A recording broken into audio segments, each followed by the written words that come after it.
जय सद्गुरु प्रभु महाराज को जय। गुरु ब्रह्मा गुरुर्विष्णु गुरुदेवो महेश्वरः गुरु साक्षात् परब्रह्मं तस्मै श्री गुरुवे नमः। गुरुवे सर्वलोकानां विषजे भवरोगिणां निधये सर्वविद्यानां श्रीदक्षिणामूर्तये नमः। बृहद्वादिष्टसिद्धान्तं पूर्णबोधोपदेशिका श्री वेंकटेश्वर योगेन्द्रं सद्गुरुभ्यो नमो नमः। आत्मानात्म अतीतमनिशं केवलात्मोपदेशिकं श्री वेमुलरामय्यार्य योगेन्द्रं सद्गुरुभ्यो नमो नमः। चराचरमतीतं च अचलपूर्णोपदेशिकं श्री पूर्णानन्दपुल्लयार्य सद्गुरुभ्यो नमो नमः। पूर्णबोधसुधानिधिं पूर्वपुण्यफलप्रदं वेदान्तानन्द सद्गुरुं वेङ्कटरमणार्य गुरुं भजे। पूर्णानन्दपुल्लयार्य पुत्ररत्नमहागुरुं कृष्णानन्दविभुं देवं कृष्णमूर्ति नमो नमः। परब्रह्मानन्दवर्षं परापरसमादर्शं ज्ञानाज्ञानतीतानन्द श्री अश्वत्थार्य नमोस्तुते। सर्वकालकालप्रत्यक्षं सर्वोत्तमसुशाश्रितं विरहितानन्दगुरुं श्री वेङ्कटदासार्यं भजे। अस्मद्गुरुसमारम्भं कृष्णसान्दीपमाध्यमाम् श्री महाविष्णुपर्यन्तं वन्दे गुरुपरम्परम्। सुप्रभातम्। अव्यक्तासु प्रतिष्ठा देवा पूर्वा संध्या प्रवर्तते। उत्तिष्ठ परमपुरुषाय कर्तव्यं दैवमान्निकम्। उत्तिष्ठो उत्तिष्ठ गुरुदेवा उत्तिष्ठ अचलध्वजा उत्तिष्ठ सर्वदेवेश त्रैलोक्यं मङ्गलं कुरु। मातः समस्तजगतां महद्रूपां तरस्थितां हिरण्यगर्भमनोहर दिव्यमूर्ति श्रीनिजगुरु श्रितजना प्रियदानशीले श्रीमद्गुरेश दयिते तव सुप्रभातम्। तव सुप्रभातममरेन्द्रवन्दिते भवतु प्रसन्न हिरण्मयावर्णमण्डले हृदि साक्षिभूतामनन्तरूपिणी वेदान्तवेद्यदयिते तव सुप्रभातम्। अत्यादिसप्तऋषया समुपास्य सन्ध्याम् आकाशतत्त्वमावर्णरहिता अखिलान्तरस्ताम् ब्रह्मैव रूपत्वमेव परमात्मतत्त्वम्। श्रीभागवत कृष्ण भूम प्रभो तव सुप्रभातम्। वेदान्तसार सर्वं तत्त्वमेव सत्यम् त्रैलोक्यवशमानाय सर्वं तव स्वप्रकाशम् भाषावतीर्न वेद्यं तव बोधरूपम्। श्रीभागवत कृष्ण भूम प्रभो तव सुप्रभातम्। न शब्दपङ्कजं शास्य नैवास्ति तत्त्वम् निःशब्दशब्दतीतं निजतत्त्वरूपम्। तेजोऽन्धकाररहितं बाह्यस्वरूपम्। श्रीभागवत कृष्ण भूम प्रभो तव सुप्रभातम्। सभायान्तरोषे त्वमेक सर्वं समं हि सर्वेऽपि शिष्टमव्ययम्। अतत्त्वरूपतत्त्वं न हि वस्तु किञ्चित्। श्रीभागवत कृष्ण भूम प्रभो तव सुप्रभातम्। व्योमवद्बहिरन्तरस्तं यालैष भूमा अशरीरतत्त्वमेकं महं नमामि। अगच्छानन्तदेव अखिलान्तरात्मा श्रीभागवत कृष्ण भूम प्रभो तव सुप्रभातम्। विशुद्धनिर्गुणात्मा गगनोपसदृशं न ज्ञातममृतस्वरूपं सभायान्तरस्थम् पूर्णाचलगुरुरेकं सुविशालतत्त्वम्। श्रीभागवत कृष्ण भूम प्रभो तव सुप्रभातम्। श्रीभूमरूपादयादि गुणामृताब्धे सर्वारिष्टनाश जगदेकशरण्यमूर्ति श्रीसत्यज्ञानानन्ततीता नित्यस्वरूप श्रीभागवत कृष्ण भूम प्रभो तव सुप्रभातम्। अज्ञानमूलहरणं तव चरणतीर्थं गुरुपादस्थानतीर्थं गुणरूपरहितं त्वं विना न किञ्चिदातीरम् अविनाशतत्त्वं श्रीभागवत कृष्ण भूम प्रभो तव सुप्रभातम्। इत्थं स्वप्नान्तरस्थं लिखितं ब्रह्मेश तत्त्वं शुद्धेषु सुप्ता विवच परिपूर्णतत्त्वम् तेषां प्रभातसमये स्मृतिरहितभाजां प्रज्ञां परार्थसुलभां परमां प्रसूतिं श्रीभागवत कृष्ण भूम प्रभो तव सुप्रभातम्। श्रीपूर्णानन्दपुल्लयार्य तव सुप्रभातम्। श्रीवेदान्तानन्द वेङ्कटरमणार्य तव सुप्रभातम्। जय सद्गुरु प्रभु महाराज को जय। जय गुरुदेव। जय जय అందరికీ జయ గురు.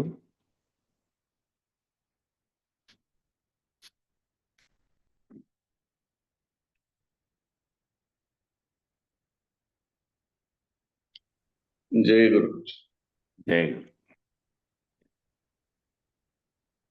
జై గురు. జయ గురు. దైవ సాక్షాత్కారాన్ని, ఈశ్వర సాక్షాత్కారాన్ని, నేను ఈశ్వరుడు అనే స్థితిని, నేను ఆత్మస్వరూపుణ్ణి అనే స్థితిని, నేను పరబ్రహ్మ అనే నిర్ణయాన్ని కనుక పొందకపోయినట్లయితే ఈ దేహం ఎటువంటిది అంటే చిల్లుల కుండ వంటిది. 3వ శ్లోకమైనటువంటి నానా ఛిద్ర కఠోత్ అనే స్థితి, నానా ఛిద్ర. ఆ శ్లోకంలో నిన్న వరకు జరిగిన కట్ నుంచి నానా ఛిద్ర కఠోదర స్థిత మహాదీప ప్రభాభస్వరం అనేటువంటి శ్లోకంలోది చెప్పుకుంటున్నాం. నేను కనుక దైవ సాక్షాత్కారాన్ని అంటే ఈశ్వర సాక్షాత్కారము ఏది నాకంటే వేరుగా ఉన్నదా, నేనేంటి, నేననేది విచారం చేసి నేను నామరూపాత్మకమైన శరీరం కాదు, నాలో పలుకుతున్నటువంటి దానితో అనే శరీరం అనే ఆవరణలో ఉండి పలుకుతున్నటువంటిది ఏది ఉంది అని నేను ఆ ఈశ్వరుడుగా ఉన్నటువంటి సమిష్టి కర్తను కూడా నేనే అనే స్థితిని, నేను ఆత్మస్వరూపుని అనే స్థితిని, నేను పరబ్రహ్మమనే నిర్ణయాన్ని గనక పొందకపోయినట్లయితే ఈ దేహము ఆ చిల్లులు పెట్టుకున్న వంటిది.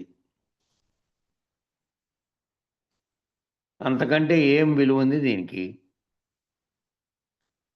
శరీరం అంటే కేవలం మట్టి కుండ లాంటిది. కాబట్టి ఈ మట్టి కుండని చూసి మోహంలో పడిపోకు. ఇది మట్టి కుండ, చిల్లులు పెట్టిన మట్టి కుండ. కాబట్టి దీంట్లో నిర్ణయం కావాల్సిందంతా నిన్ను గురించిన విచారణ. నువ్వు ఆ పరబ్రహ్మ నిర్ణయానికి చేరుకునే స్థితి వరకు నువ్వు ఈ విచారణ చేసుకుంటూ వెళ్ళాలి. లేనప్పుడు మళ్ళా ఇది నేననే వ్యామోహంలో పడి నా శరీరం నా ఇటువంటిది అటువంటిది అనేటువంటి దానిలో మోహంలో పడిపోతున్నావు.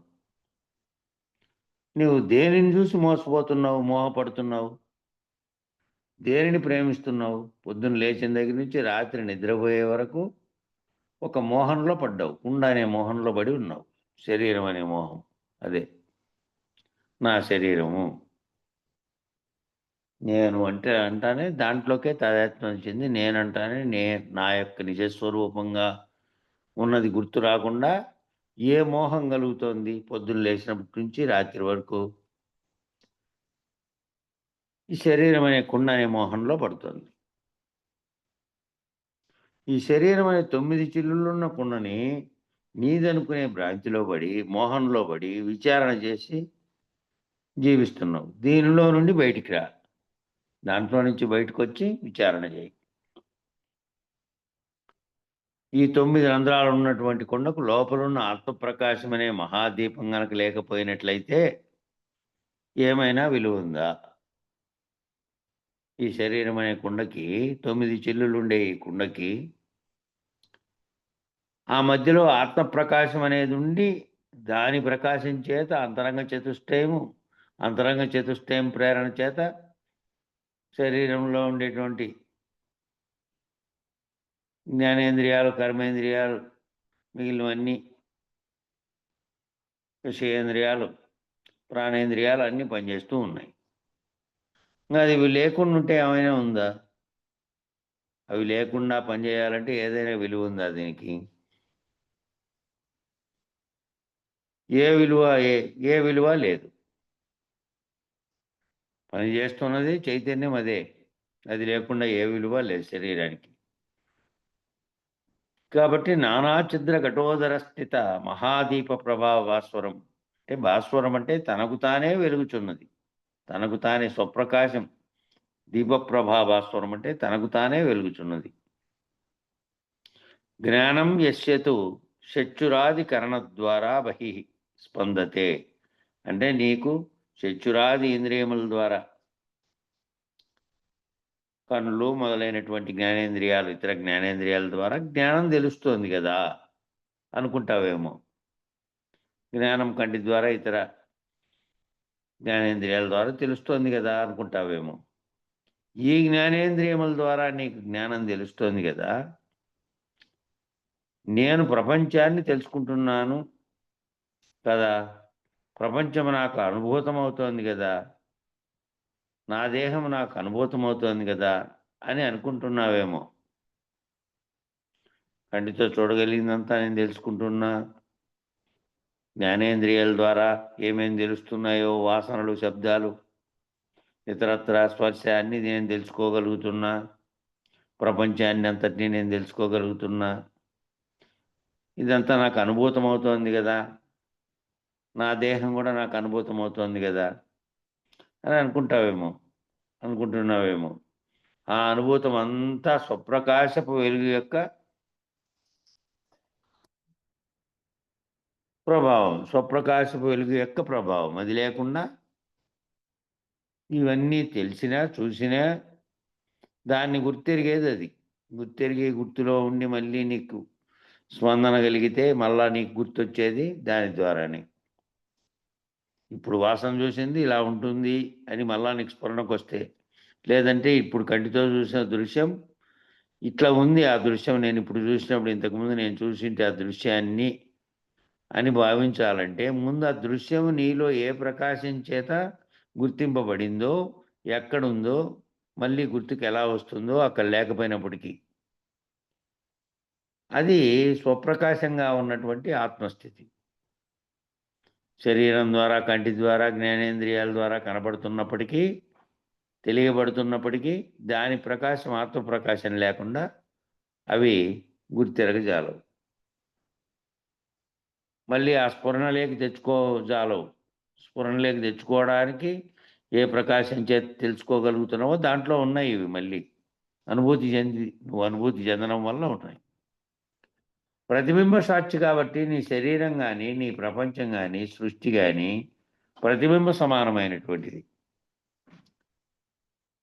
శరీరం కానీ, ఈ ప్రపంచం కానీ, సృష్టి కానీ ఇదంతా కూడా ప్రతిబింబ సమానమైనటువంటిది. అక్కడ బింబం ఒకటి ఉంటే దాని యొక్క ప్రతిబింబంగా ఇవి పనిచేస్తూ ఉన్నాయి. ఏది సత్యం అంటే బ్రహ్మ సత్యం, జగన్మిథ్య అన్నారు. జగత్ అంటే జాయతే గచ్చతే ఇది జగత్. జాయతే గచ్చతే ఇది జగత్. జగత్ అనే పదానికి, అది సంస్కృతంలో జగత్ అనే పదానికి నిర్వచనం. ఏదైతే పుడుతుందో, ఏదైతే పరిణమిస్తుందో, ఏదైతే లేకుండా పోతుందో మళ్ళీ అది సర్వము జగత్తే. ఏది పుడుతుందో, ఏది పరిణమిస్తుందో, మళ్ళీ ఏదైతే మళ్ళీ పోతుందో, లేకుండా పోతుందో, లయమవుతుందో అదంతా జగత్తే. కాబట్టి ఈ జగత్తంతా కూడా వాస్తవానికి లేనిదైనప్పటికీ ఉన్నట్లుగా తోచున్నది. వాస్తవానికి ఇది లేకుండా ఉన్నప్పటికీ ఉన్నట్టుగా తోస్తుంది. కావున ఇది మిథ్య అని ఈ ఉపమానం ద్వారా నిరూపిస్తున్నారు. కాబట్టి ఇది ఏది అంటే ఇది మిథ్య. ఇది లేనిదే ఉన్నట్టుగా తోస్తోంది. ఎట్లా అంటే ఒక చీకటి గదిలో ఒక చిల్లులకుండ బోర్లించి దాని మధ్యలో ఒక దీపాన్ని పెడితే ఏమైందట? ఒక చీకటి గదిలో ఒక కుండ బోర్లిచ్చి దానికంటి చిల్లులు పెట్టి చుట్టూ బొక్కలు ఉండకుండా దాని మధ్యలో ఒక దీపాన్ని పెడితే ఏమైందంట? అంటే ఆ చిల్లుల ద్వారా లోపల ఉన్న ప్రకాశం ప్రసరించింది. ప్రసరిస్తే ఆ గదంతా వెలుగు నిండినట్టుగా కనపడింది. ఆ గదిలో ఉన్నటువంటి వస్తువులు కూడా ఆ రంధ్రాల నుండి పడుతున్న ప్రకాశంలో ఏ వస్తువులు ప్రకాశిస్తున్నాయో అవి మనకు కనపడుతున్నాయి.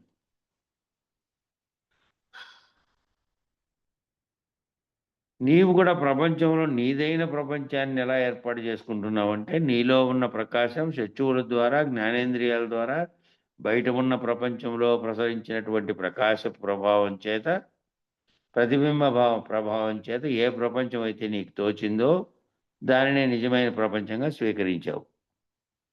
ఇప్పుడు ఆ చెల్లుల కుండలో నుంచి ఓ గదిలో పెట్టినటువంటి దీపం వెలిగించినటువంటి చెల్లుల కుండలో నుంచి వెలుతురు బయటకు వచ్చింది. వెలుతురు బయటకు వచ్చి గదిలో ఉండే వస్తువుల మీద పడింది. ఆ వస్తువు ప్రకాశిస్తోంది అంటే వస్తువు ప్రకాశించలే. దాంట్లో ఉన్నటువంటి కుండలో పెట్టిన వెలుతురు దీపం ఏదైతే ఉందో దాని ప్రకాశం చేత అవి కనబడుతున్నాయి. అవి కూడా కనబడుతున్నట్టుగా ప్రకాశిస్తున్నట్టుగా భ్రమిస్తున్నావు. నిజానికి వెలుతురు లేకపోతే అది ప్రకాశించేది లేదు. అది కనబడేది తోచింది అంతా కూడా దీనివల్లనే. అట్లే నీవు కూడా ఆ దీపంలాగే నీవు కూడా నీ శరీరం ద్వారా, నీ కంటి ద్వారా, నీ చర్మం ద్వారా, నీ జ్ఞానేంద్రియాల ద్వారా తెలియబడుతున్నటువంటివన్నిటికీ ఏ ప్రకాశం చేతిస్తోందంటే లోపల ఉన్నటువంటి దీపంలో ఉన్న కుండలాగా లోపల ఉన్నటువంటి ఆత్మ ఏదైతే స్వయం ప్రకాశకంగా ఉందో దాని ప్రకాశం చేతే గుర్తెరుగుతున్నావు. చక్షువుల ద్వారా జ్ఞానేంద్రియాల ద్వారా బయట ఉన్న ప్రపంచంలో ఏదైతే ప్రసరించినటువంటి ప్రకాశం చేత ప్రభావం చేత ప్రతిబింబ ప్రభావం చేత నీకైతే ఏ ప్రపంచం అయితే నీకు తోచిందో దాన్ని నిజమైన ప్రపంచంగా స్వీకరించినవాడు. వాస్తవానికి నీ బయటంతా చీకటే ఉంది. బయటంతా చీకటే ఉంది. నీ లోపల మాత్రమే ఆత్మప్రకాశం ఉంది. నీ లోపల కూడా చీకటి ఉంది. అది ఎప్పుడు అనుభూతమవుతోంది? నీ లోపల ఉన్న చీకటి సుషుప్తిలో. గాఢ నిద్రావస్థలో ఏముంది? ఏ వెలుతురుంది? గుర్తించేదే లేదు. గుర్తించే వెలుగుకు అవసరమైన స్వప్రకాశంగా ఉండే ఆత్మ వెలుగు ప్రసరించేది లేదప్పుడు. కాబట్టి నువ్వు దేనిని గుర్తించలేవు. గాఢ నిద్రావస్థలో నీవు నీ శరీరాన్ని కానీ బాహ్య ప్రపంచంగా ఉన్నటువంటి వస్తు ప్రపంచాన్ని కానీ గుర్తించలేవు. ఎందుకంటే లోపల చీకటి, బయట చీకటి, అంతా చీకటిగా ఉంది. అప్పుడు స్వయం ప్రకాశకంగా ఏదైతే నీకు అది కనబడడానికి కారణమైందో అది లేకుండా ఉంది దాని చైతన్యం. కానీ వాస్తవానికి ఏది అది అనుభూతం అవ్వాలి అంటే ఆత్మప్రకాశం అనుభూతం అవ్వాలి. ఎందుకనంటే మిగిలిన ఇంద్రియాలన్నీ మూసుకుపోయినాయి. ప్రపంచం ఉండి లేనిది అయిపోయింది. అప్పుడు స్వప్రకాశాన్ని సహజంగా గుర్తించగలిగే అవకాశం ఉంది.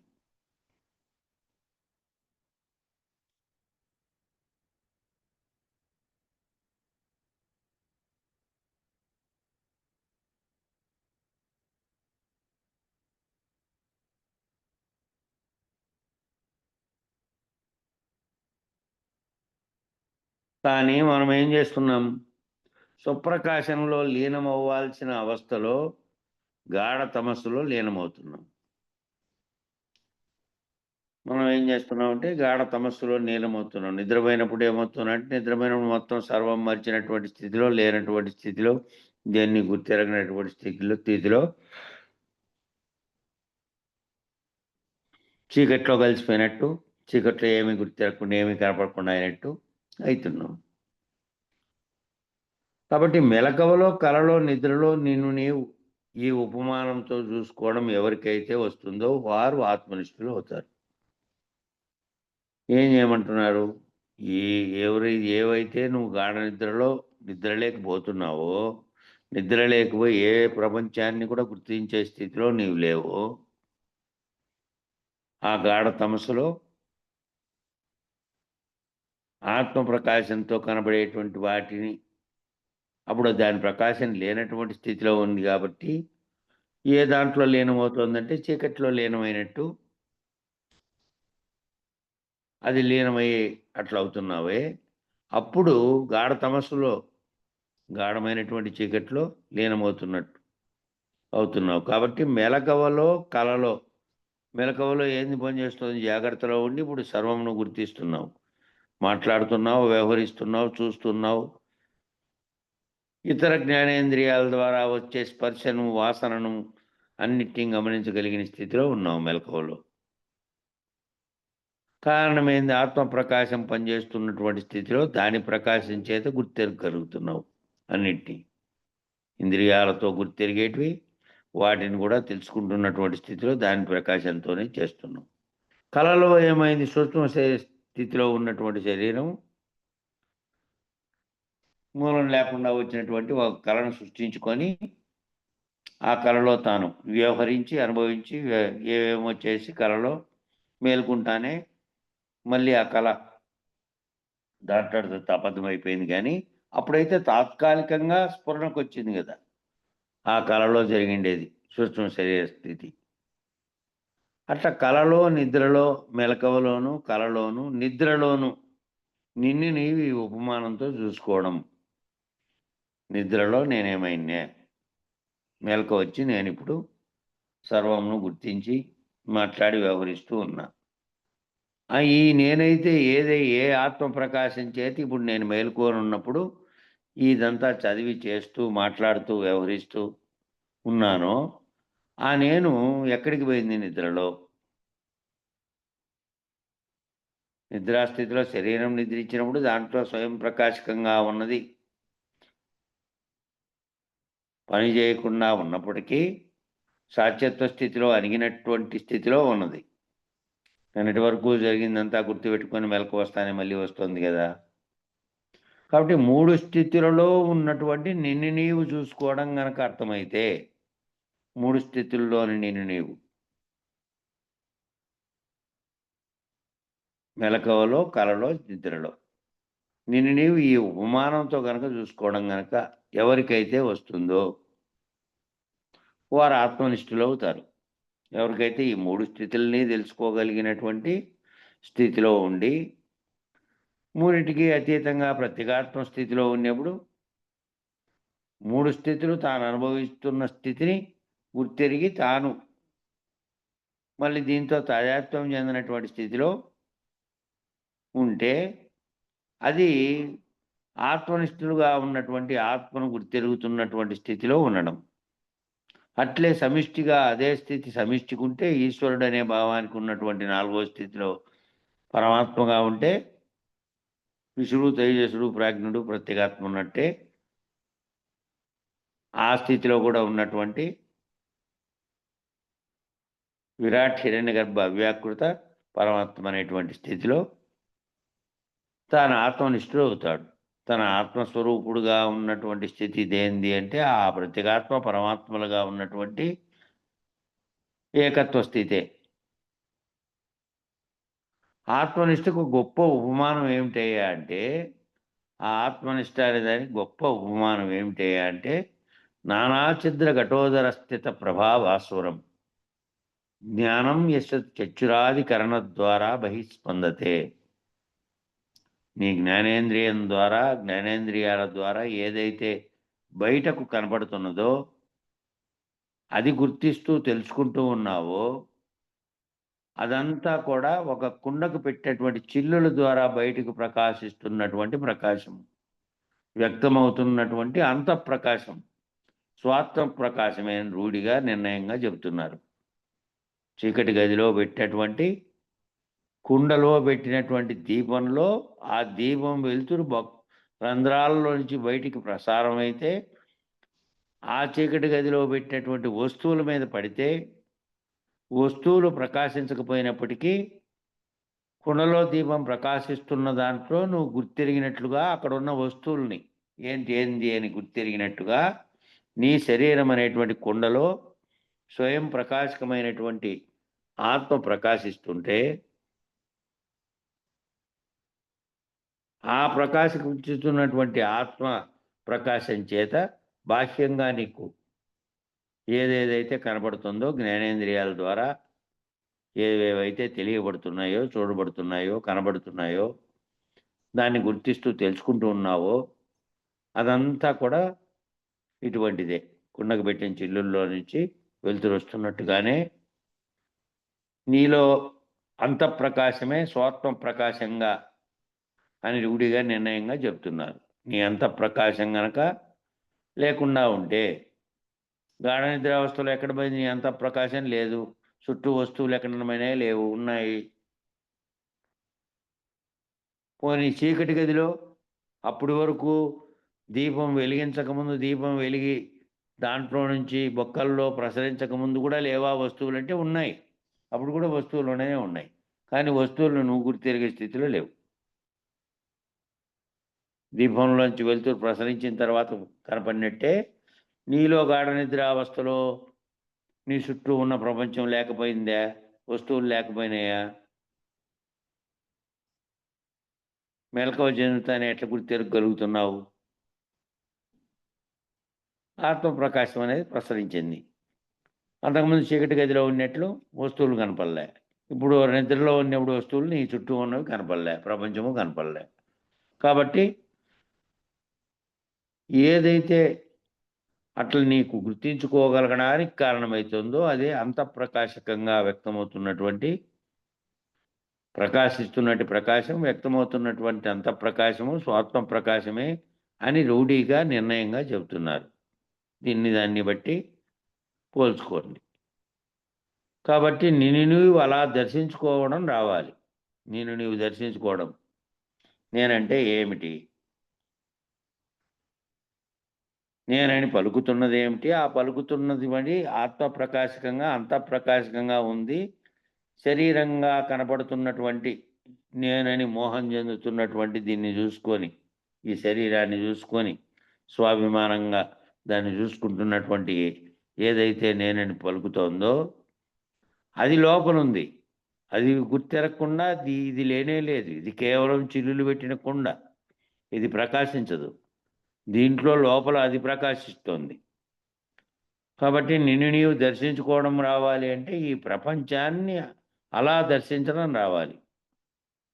బింబ ప్రతిబింబ న్యాయంతో నిషేధించడం రావాలి. ఏది ప్రకాశిస్తుంటే సర్వము తెలియబడుతుందో అదే నిజమైంది. బయట బాహ్యంగా కనబడుతున్నటువంటి దాని ప్రకాశించేత ప్రతిబింబంగా కనపడుతున్నటువంటిదంతా ప్రపంచంగా కనపడుతోంది. ప్రపంచంగా కనబడుతున్న దానికి కూడా కారణమైనది ఏది? నీలో స్వయం ప్రకాశకంగా పనిచేస్తున్నటువంటి ఆత్మప్రకాశం చేతన మాత్రమే కనబడుతున్న ప్రపంచాన్ని గుర్తెరుగుతున్నావు. కాబట్టి బింబ ప్రతిబింబ న్యాయంతో నిషేధించడం రావాలి. ఏది లేనిది ఏది ప్రకాశం చేత గుర్తెరుగుతోంది. ఇలా ఎవరైతే నిషేధించగలిగారో ఘటాన్ని కుడ్యాన్ని అంటే కొండను గోడను రెండింటినీ నిరసించగలిగిన వారే రెండింటికి మూలతత్వమైనటువంటి బ్రహ్మమును పట్టుకోగలిగే సమర్థులు అవుతారు.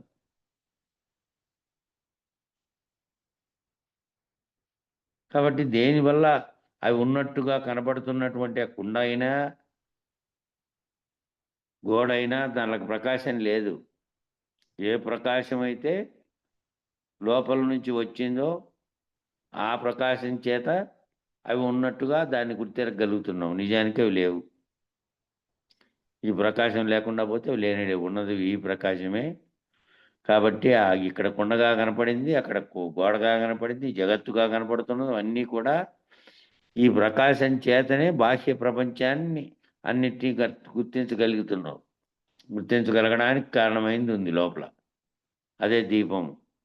అక్కడ కుండలో పెట్టిన దీపంలాగా నీ శరీరంలో ఆత్మగా ప్రకాశిస్తోంది. దానివలనే ఈ అంతరేంద్రియాలు కూడా పనిచేస్తున్నాయి. ఈ అంతరేంద్రియాలు కళ్ళు తెరుచుకొనే ఉన్న రాత్రిపూట దేన్ని గుర్తెరగలేవు. బాహ్యంగా శరీరానికి ఉన్నటువంటి రంధ్రాలు అవి కూడా కళ్ళు రంధ్రాలే. ఇతరత్ర ముక్కులు, చెవులు చెప్పినటువంటి నవరంధ్రాలన్నీ రంధ్రాలు ఉన్నాయి, అప్పుడు కూడా ఉన్నాయి. గాఢ నిద్రావస్థలో ఉన్నప్పుడు కూడా ఉన్నాయి. కానీ ఏమిటి తెలుసుకోగలిగేటివి లేవు. ఏమిటి తెలుసుకోగలిగేకి లోపల ప్రకాశించే దీపం లేదు అప్పుడు.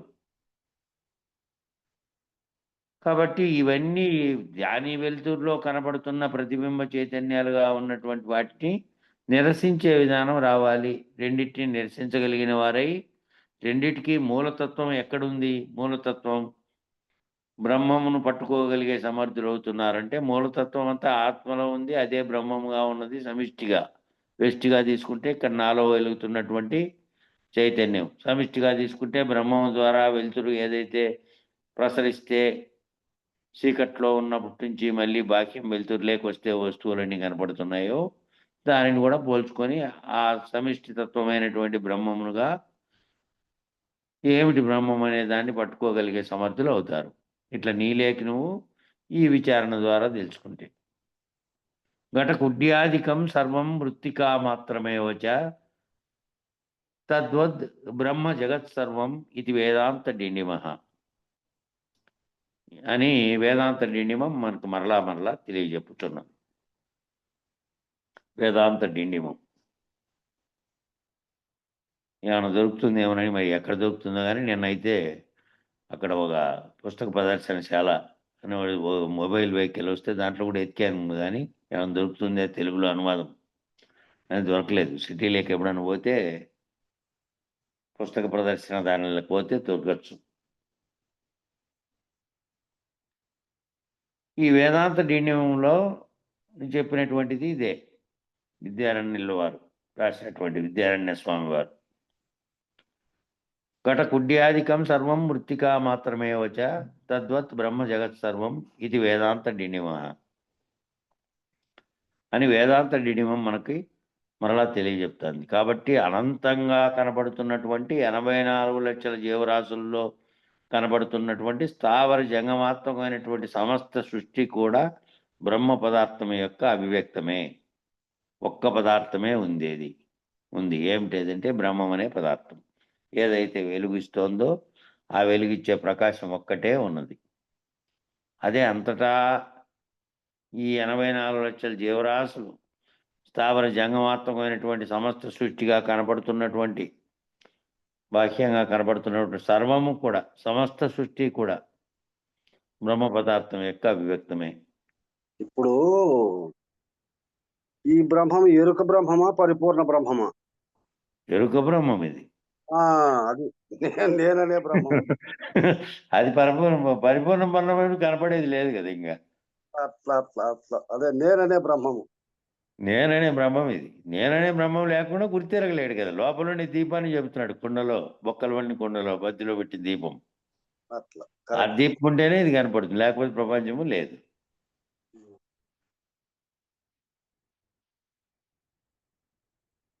కాబట్టి సమస్త సృష్టి కూడా బ్రహ్మ పదార్థం యొక్క అభివ్యక్తమే. ఒక్క పదార్థమే ఉంది. ఏమిటదంటే బ్రహ్మం అనే పదార్థం. అదే చైతన్య స్థితిలో ఉన్నది.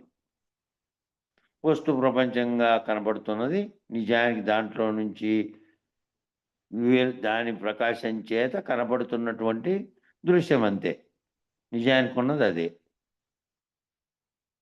కుండలో వెలుగు ద్వారా మాత్రమే బాహ్యంగా కనపడే వస్తువును గుర్తించగలిగావు. అట్లే నీలో ఉన్నటువంటి వెలుగు ఏమైంది? ఆ కుండలో వెలుగు లేనప్పుడు ఏమైంది? అంతా చీకటిగా ఉంది, కుండతో సహా చీకటి గదిలో పెట్టి. అట్లే నీ నిద్రలేకపోయినప్పుడు ఏమైంది?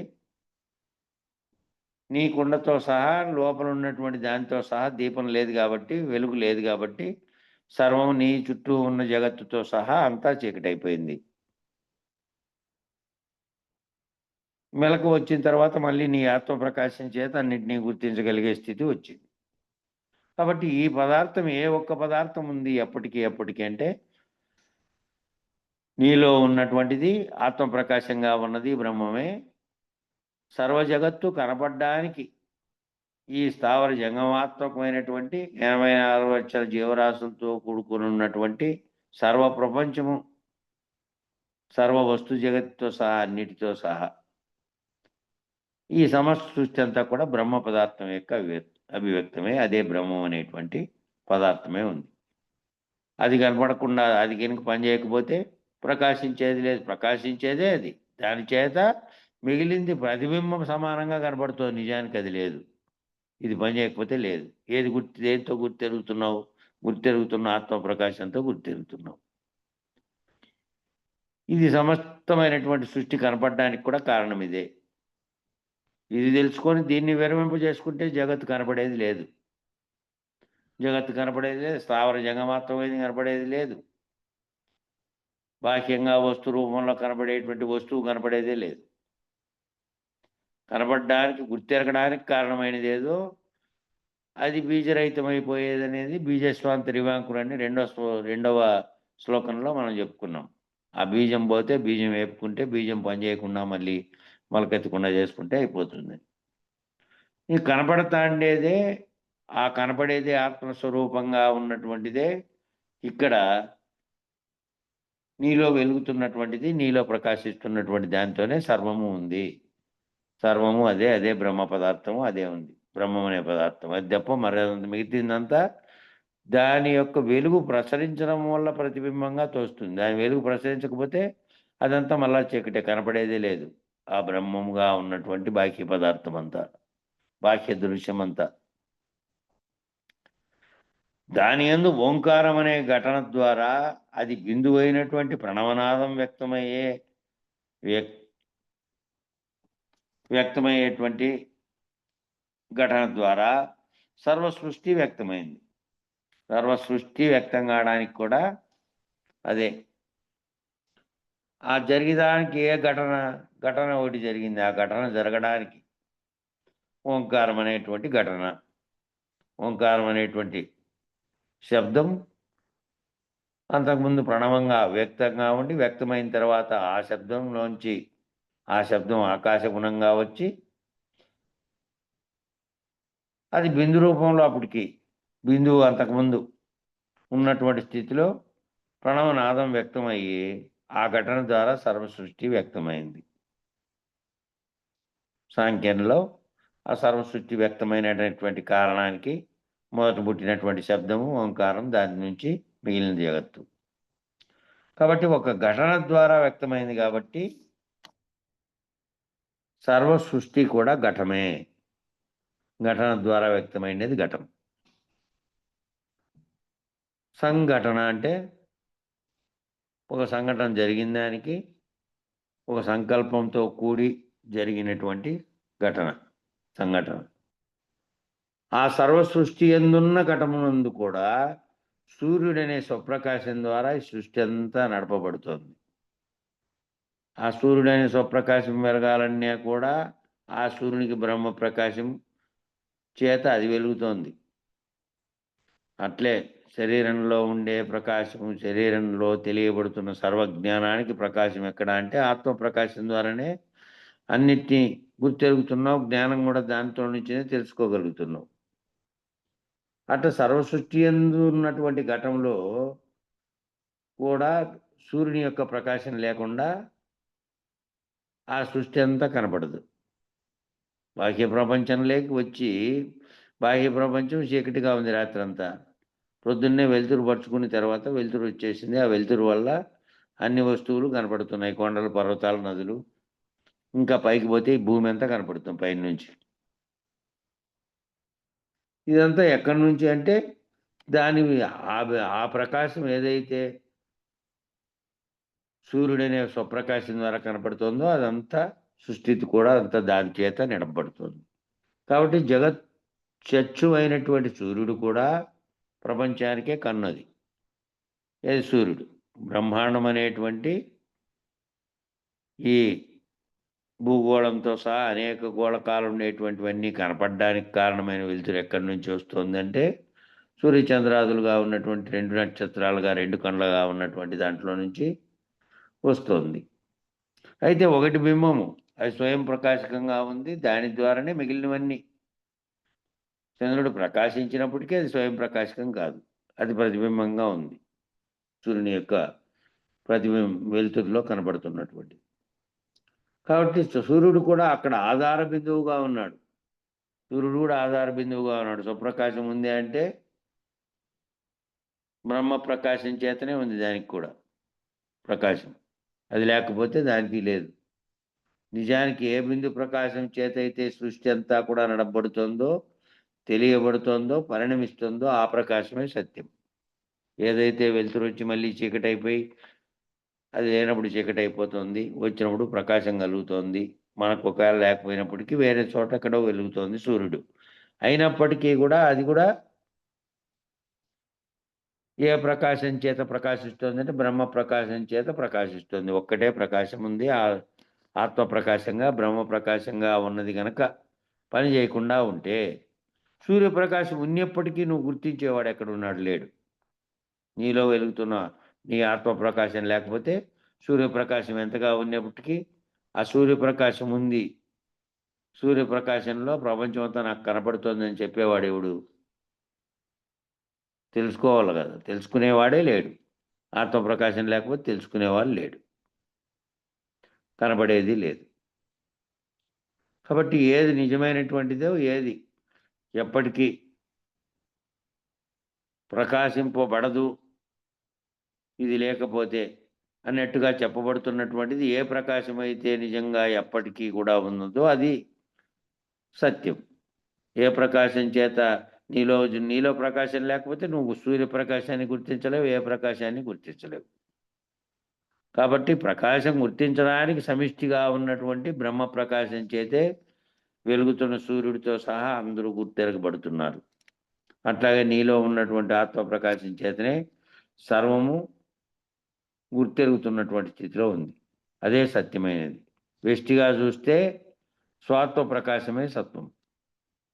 వెష్టిగా చూస్తే ఎవరి సొంతంగా నీలో ఉన్నటువంటి ఆత్మగా ఉన్నటువంటి స్వాత్మ ప్రకాశమే సత్యం. అట్లాగే సమిష్టిగా చూస్తే బ్రహ్మ ప్రకాశమే సత్యం.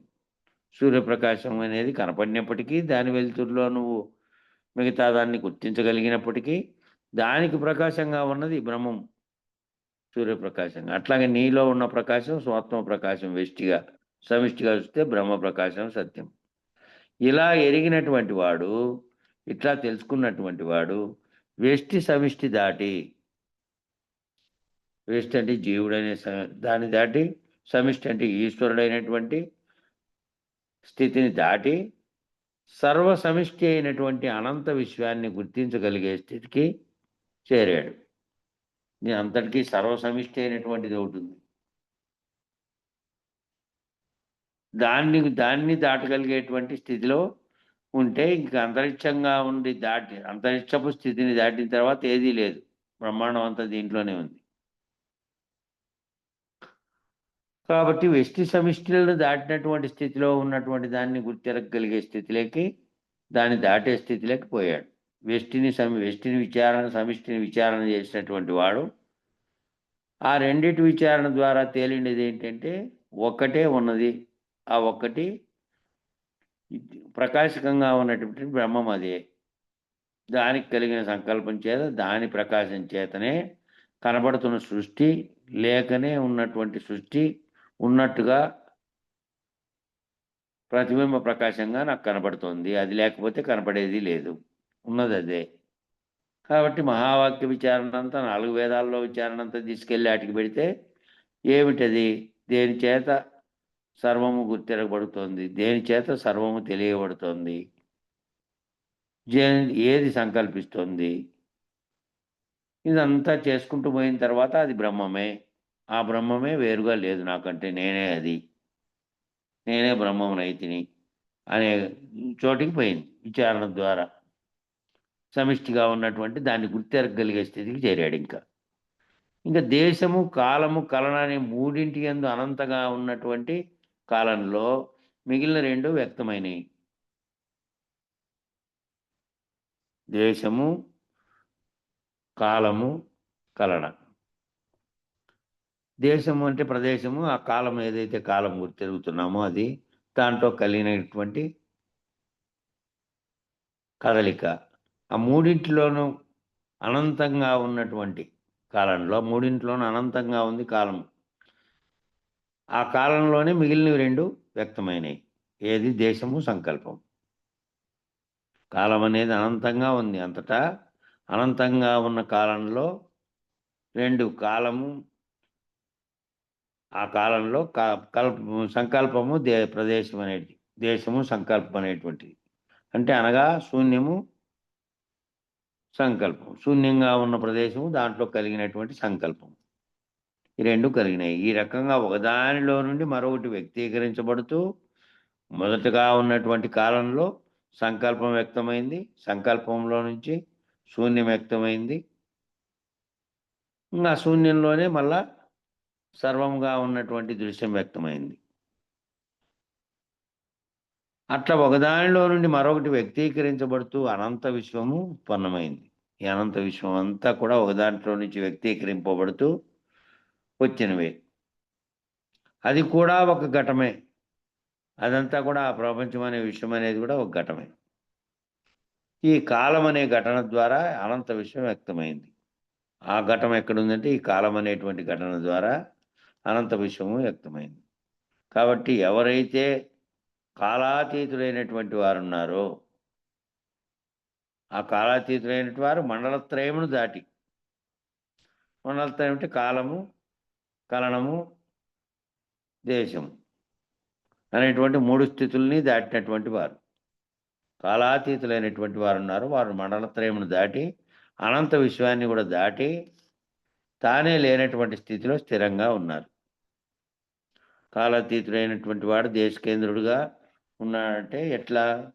అశరీరుడుగా అంటే తానే లేనటువంటి స్థితిలో, తాను దానిలన్నింటినీ ఉన్నాయనే భావనలోంచి లేని స్థితి, అవన్నీ కూడా లేకనే తోచినటువంటి దృశ్యంగా భావించినటువంటి స్థితిలోకి ఆ మండలత్రయం ఆ మూడు ఉంటేనే గుర్తెరుగుతున్నాం. దాన్ని కాలంగా, కాలంలో పుట్టినటువంటి సంకల్పంగా, ఆ సంకల్పంలో నుంచి మిగతా జగత్తుగా వ్యక్తమైనటువంటివన్నీ ఆ స్థితిలో ఉండి చూడకుండా, ఆ స్థితిని దాటినటువంటి మండలత్రయాన్ని దాటినటువంటి స్థితిలో ఉన్నటువంటి వానికి తానే లేనటువంటి స్థితిలో స్థిరంగా ఉన్నాడు. ఇంకా తాను లేడు, తనకు తోస్తున్నటువంటి జగత్తుగా తోస్తున్నటువంటిది లేదు. కేవలం తన ప్రకాశం చేత తాను వాటితో తాదాత్మ్యం చెందితే ఆ వస్తు ప్రపంచమంతా కూడా ఉన్నట్టుగా తోచబడుతోంది. తనలో కలిగే దాన్ని విరమింపజేస్తే అది చూసే దృశ్యము, కనబడే ప్రపంచము ఉంది అంటే ఉన్నప్పటికీ కూడా తాను గుర్తించే స్థితిలో లేడు. గుర్తురహితమైనటువంటి స్థితిలో ఉన్నాడు. ఈ అనంతమైనటువంటి ఈ విశ్వంగా ఉన్నటువంటి విశ్వాన్ని దాటి తాను లేనటువంటి స్థితిలో ఉన్నాడు. స్థిరంగా ఉన్నాడు, అచలంగా ఉన్నాడు. అచలం కదలని స్థితి, కదలనిదే అచలం.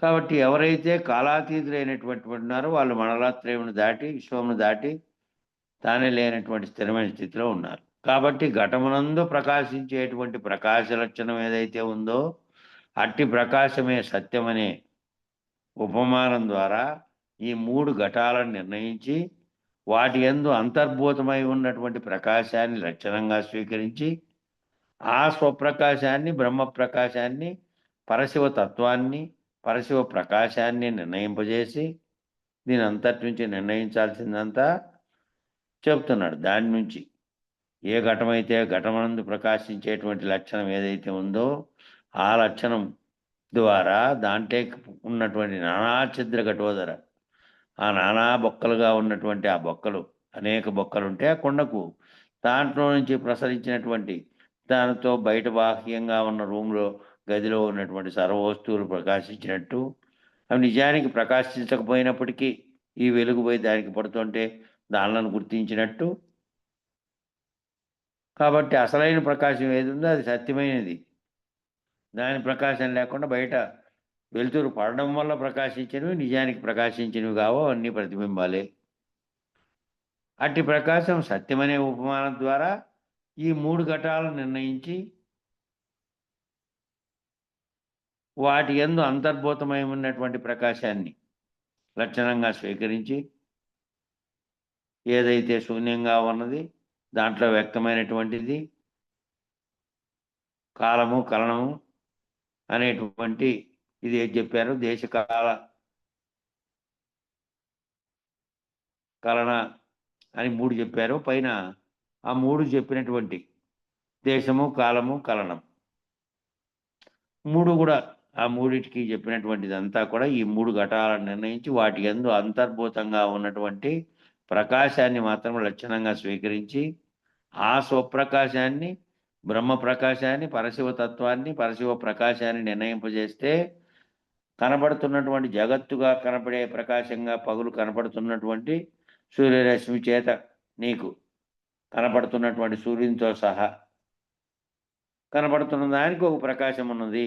అది బ్రహ్మ ప్రకాశం యొక్క ప్రకాశం చేత మాత్రమే బాహ్య జగత్తుపై పడి దాన్ని నీవు గుర్తించగలుగుతూ ఉన్నావు. అది నిజానికి ప్రతిబింబంగా ఉన్నది, దానికి అసలైన ప్రకాశంగా ఉన్నది, బ్రహ్మ ప్రకాశంగా ఉన్నది. అట్లాగే నీలో ఉన్న ప్రకాశం అనే ఆత్మ ప్రకాశం చేత మాత్రమే సర్వ విషయాలని నువ్వు తెలుసుకోగలుగుతున్నావు. అది లేకుండా ఏది పనిచేస్తున్నటువంటి దేని దాంతో కూడా జ్ఞానేంద్రియాలతో సహా ఏవి కూడా స్వతంత్రంగా తెలుసుకోజాలవు. ఈ ప్రకాశం చేత తెలుసుకోగలుగుతున్నాయి. కాబట్టి దాంట్లో నువ్వు స్వీకరించాల్సిన లక్షణాలు ఏంటంటే అంతర్భూతమై ఉన్నటువంటి వాటి యందు అంతర్భూతంగా ఉన్నటువంటి ప్రకాశాన్ని లక్షణాన్ని ఆ లక్షణాన్ని స్వీకరించి ఆ స్వప్రకాశం అంటే నీలో ఉన్నటువంటి ప్రకాశాన్ని సమిష్టిగా ఉన్నటువంటి బ్రహ్మ ప్రకాశాన్ని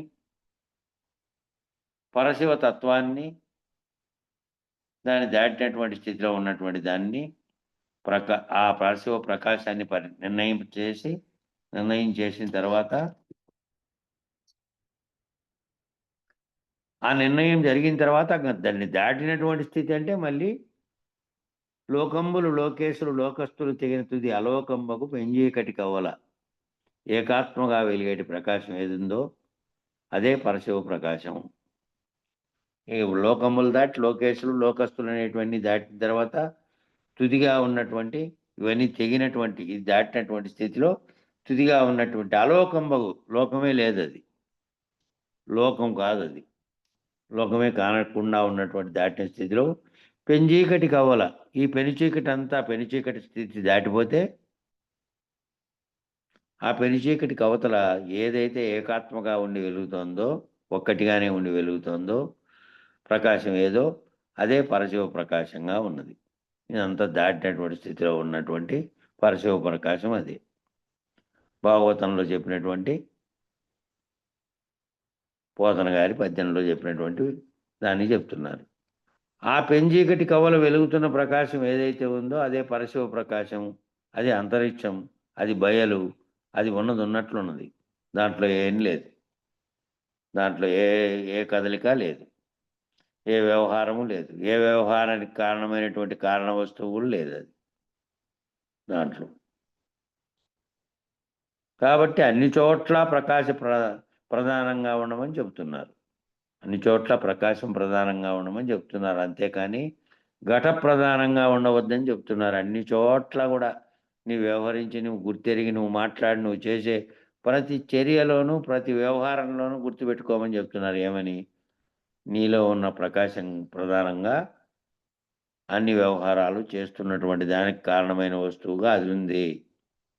కాబట్టి ఘటంగా ఉండద్దు అంటే నేను శరీరంగా ఘట ప్రధానంగా ఉండదంటే నేను శరీరంగా ఉన్నా ఈ రకమైనటువంటి నీ ఆకారాన్ని కుండతో పోల్చుకో. బొక్కలతో కూడినటువంటి కొండ, బొక్కలతో కూడినటువంటి కొండ ప్రకాశిస్తోందే? ప్రకాశించలే. లోపల ఉన్నటువంటి దీపం ప్రకాశిస్తోంది, అదే జ్ఞానంగా ఉంది, అదే ఆత్మగా ఉంది. దాని ప్రకాశం ఉంటేనే బొక్కల్లోంచి వెలుతురు వస్తుంది. ఆ బొక్కలకు వెలుతురు లేదు, ఆ దాంట్లో నుంచి బయటపడిన వస్తువులకు కూడా స్వయం ప్రకాశకత్వం లేదు. అవి సొంతంగా వెలగవు. లోపల ఉన్నటువంటి ప్రకాశం బయటకు వచ్చిన తర్వాతనే బయట ఉన్న వస్తు ప్రపంచం తెలియబడుతోంది. కాబట్టి ఎప్పుడు కూడా ఏం భావించాలి నువ్వు? ఘటముగా భావించకుండా 9 బొక్కలతో కూడిన ఘటం శరీరం. కాబట్టి శరీరంగా భావించకుండా ఏ దాన్ని నువ్వు నిత్యము గుర్తుపెట్టుకోవాలంటే లోపల ఉన్నటువంటి అన్ని చోట్ల ప్రకాశ ప్రధానంగా ఏది గుర్తెరిగినా, ఏది చూసినా, ఎక్కడ అన్ని ప్రదేశాల్లో, అన్ని చోట్ల నువ్వు గుర్తుపెట్టుకోవాల్సింది. అన్ని అవస్థల్లో ఒక్కటి ప్రకాశిస్తేనే మిగిలి తెలియబడుతుంది. ఏది ప్రకాశిస్తే అంటే ప్రకాశ స్వరూపంగా నీలో ఉన్నటువంటి ఆత్మ ప్రకాశంగా ఉన్నటువంటిది. అదే ప్రధానమైంది. అది ఎలగకుండా ఏది గుర్తించేది లేదు, ఏది కనబడేది లేదు, తెలియబడేది లేదు. కాబట్టి అన్ని చోట్ల నువ్వు ఏమిటిగా ఉండమంటున్నాడంటే ఘట ప్రధానంగా ఉండొద్దు. శరీరం నేననేటువంటి 9 త్వరల కుండలాగా ఉండొద్దు. దాంట్లో ఏది వెలుగునిస్తోందో దానిలా ఉండు ఎప్పుడైనా ఎక్కడైనా అని చెప్తున్నాడు దానికి అర్థం. 2 బోధనలను ఏకకాలంలో అందిస్తున్నారు. రెండు రకాలైనటువంటి బోధను ఏకకాలంలో అందిస్తున్నాడు. బింబ ప్రతిబింబ న్యాయాన్ని కూడా అర్థం చేసుకుని ఏది మిథ్యా వస్తువో తెలుసుకుని దానిని విడవమంటున్నాడు. ఒకటి బింబము, రెండోది ప్రతిబింబం. బింబం ఉంటేనే ప్రతిబింబం కనపడుతుంది, అది లేకుండా ఇది కనపడదు. కాబట్టి ఏది గుర్తెరిగేది ఉందో ఆ గుర్తెరిగేది ఉంటేనే మిగిలినవన్నీ కనపడుతున్నాయి. కాబట్టి ఒకటి జడంగా ఒకటి చైతన్యంగా ఉన్నటువంటి స్థితిని గుర్తెరిగి 2 బోధనలు ఏకకాలంలో తీస్తున్నట్టే బింబ ప్రతిబింబ న్యాయాన్ని కూడా అర్థం చేసుకొని ఏది ఉన్నట్టుగా తెలియబడుతున్నప్పటికీ నిజానికి మిథ్యా వస్తువుగా ఉందో, శరీరంగా కనపడుతున్నది మిథ్యా వస్తువే, అట్లాగే జగత్తుగా కనపడుతున్నదంతా కూడా మిథ్యా వస్తువే. ఈ 2 దేని ప్రకాశం చేత గుర్తెరగబడుతున్నాయో అది బ్రహ్మ ప్రకాశంగా ఉన్నటువంటిది, అదే ఆత్మ ప్రకాశంగా ఉన్నటువంటిది. దాన్ని తెలుసుకొని దీన్ని విడవమంటున్నాడు. మిథ్యా వస్తువుగా కనపడుతున్న జగత్తుగా కనపడుతున్నటువంటి దాన్ని, శరీరంగా కనపడుతున్నటువంటి దాన్ని ఏ ప్రకాశం చేతి తెలుసుకుంటున్నావో అది సత్యంగా ఉన్నది అని తెలుసుకొని ఇది లేనివని లేకనే దాని ప్రకాశం పడడం చేత కనపడుతున్నటువంటి మిథ్యా ప్రపంచంగా గుర్తెరుగు. అది గుర్తెరగకుండా అయినప్పుడు ఈ మిథ్యా ప్రపంచము కనపడదు, శరీరం కూడా కనపడదు. అది ఉంటే అది గుర్తెరుగుతున్న దానితోనే గుర్తెరుగుతోంది.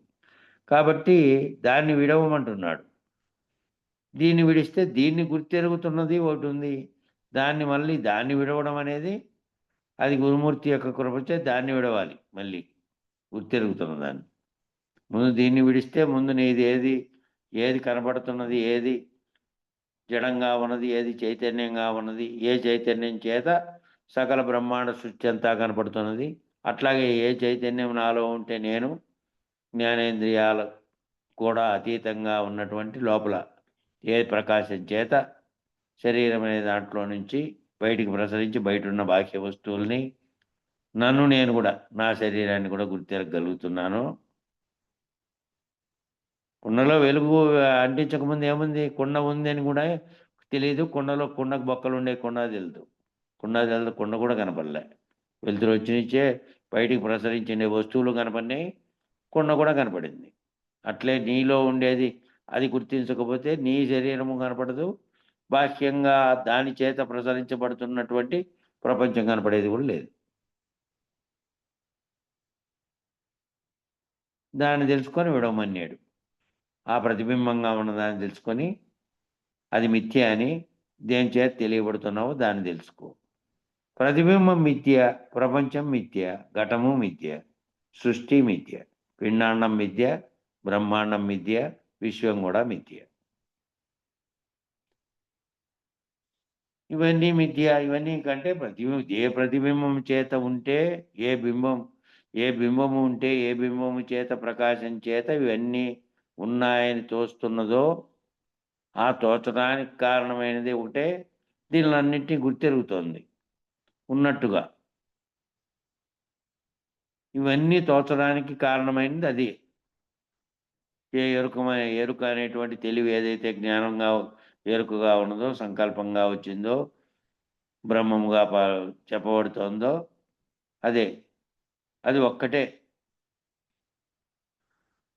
అది ఉంటేనే ఈ సర్వము ఉన్నట్టుగా ఈ ప్రతిబింబంగా కనపడేది మిథ్య అయినప్పటికీ కూడా మిథ్య కనపడుతోంది.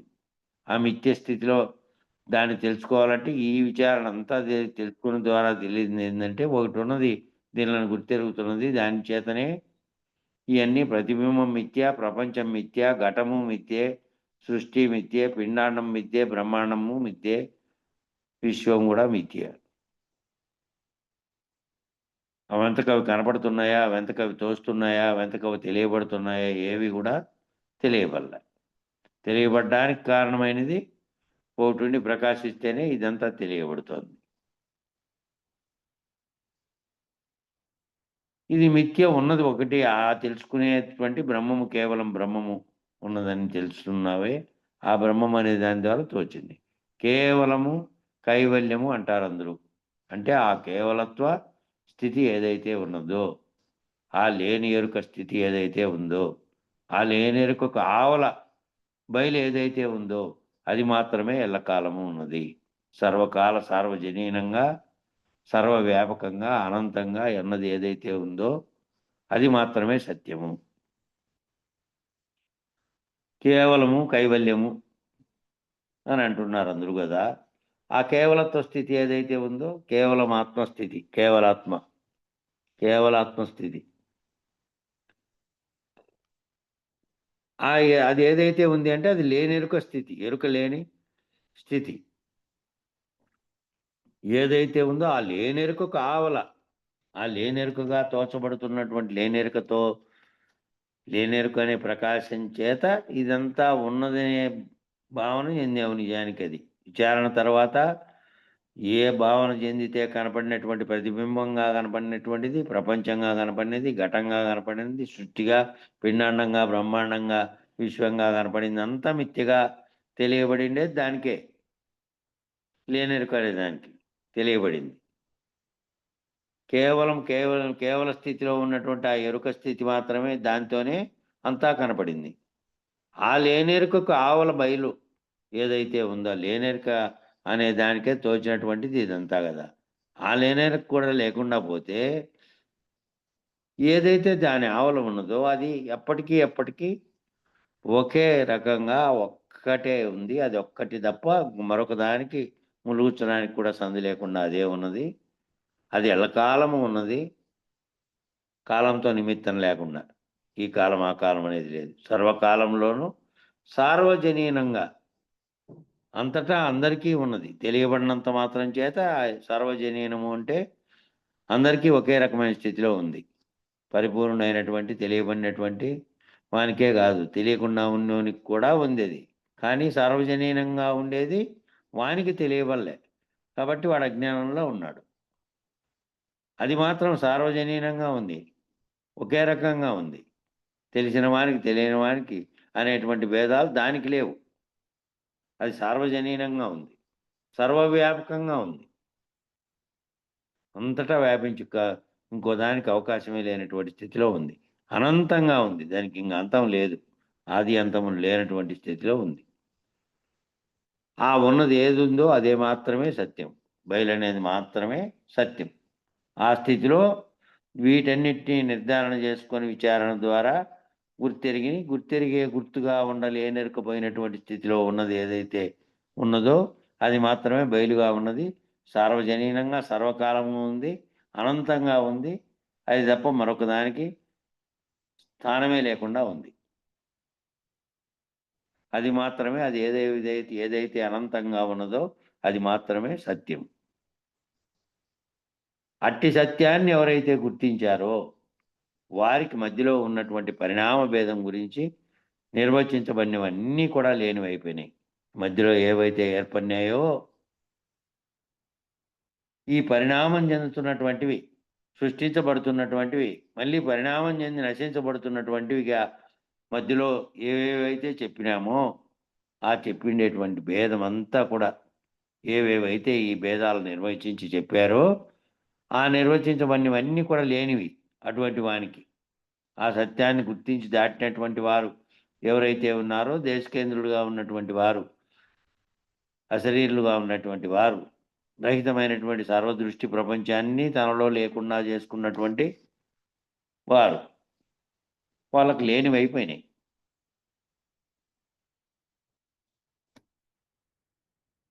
కాలం సరిపోయింది కాబట్టి జాగ్రత్త స్వప్న సుషుప్తులలో జ్ఞానేంద్రియాల ద్వారా ఏదైతే తెలుసుకుంటున్నామో అది సర్వ ప్రపంచము, అంతరింద్రియముల ద్వారా ఏదైతే తెలుసుకుంటున్నామో